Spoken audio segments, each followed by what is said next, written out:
All right, this is Chris Claude with Southern Roofing Renovations. How y'all doing today? I'm attempting a repair on this surface right here. It looks to be pretty old, a lot of granule loss and everything. So I'm going to be as careful as I can getting this shingle out. This is one of the damaged shingles, as you can see. It's got a crease across it there.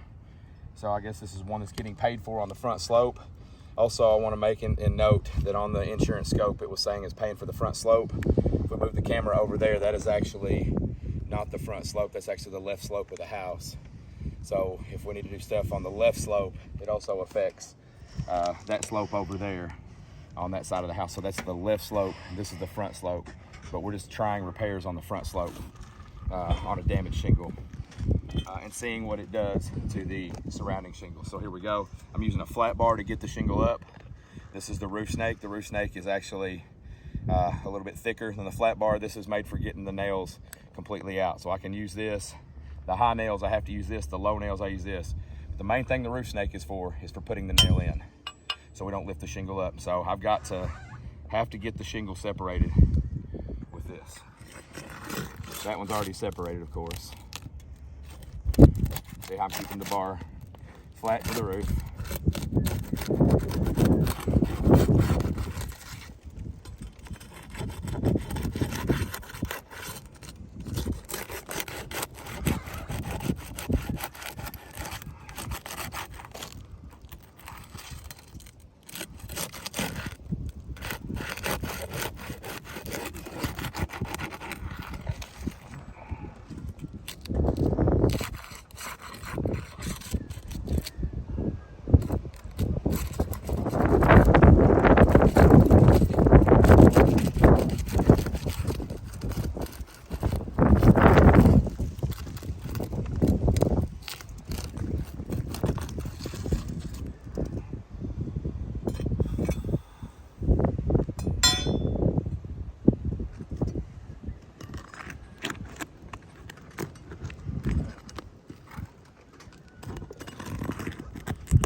See one thing already, these granules are just popping off here. I hope it didn't affect my pitch hopper too much.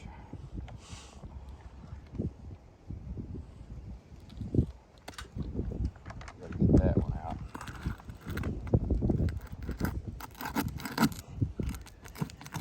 Now here's the problem, is when I replace this shingle, I'm taking nails out of this shingle and there's gonna be nail holes in this shingle.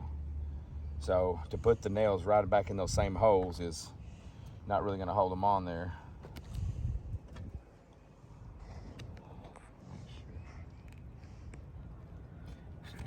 Another one down here.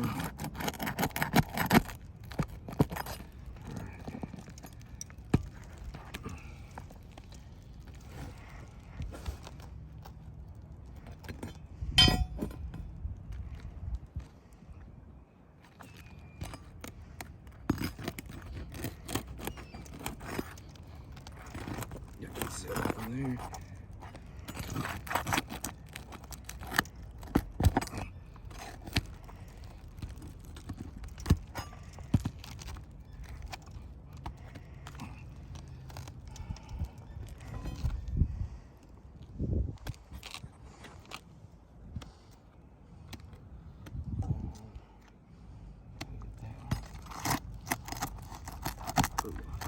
All right.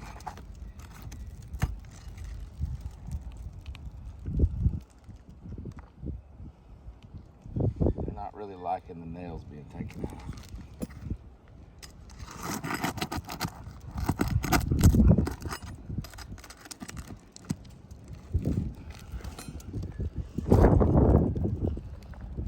You good? Yeah. Right, cool. So I'm having to take the shingle, or the nails out in the shingle above it here. It should be the last one that I really need to take out right here.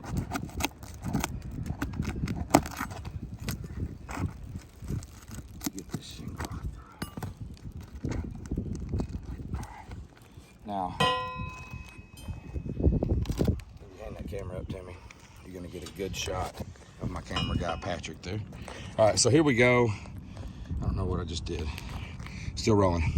What I wanna look at here is while I just took the nails out, what kind of happened. Right here, you can see these nail holes right there. Like these shingles will probably need to be replaced. What happens is I end up having to go all the way up the roof because these aren't really liking the nails being pulled out of them. It's also, if I wipe across the shingle, you can kind of see the granules falling off. Right here also, a bunch of mat transfer. These are not sealing, you see that?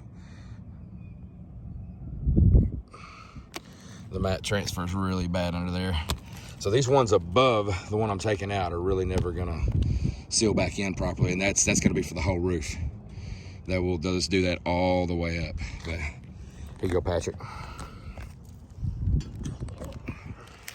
I'm gonna take this out. Should slide right in there. Yeah. Woo! Did it right. All right, shingle out. That's obviously the damaged one. It's also a Tuscaloosa Tamco there. See the shingle. So we're gonna lay it in the valley here, and we're gonna pause the video. All right, after taking that shingle out, I'm gonna mark the areas on the surrounding shingles that were damaged. Right there on that one has a crease in it. That one is creased on the corner in number 3. You can see it's not even going back down at all. So it's damaging shingles around it, and I'm afraid that if I do any further repair, that's going to it's going to cause more peripheral damage. So we're going to tarp this area so it doesn't leak. Plus, I don't have a shingle that's compatible with the one on the roof.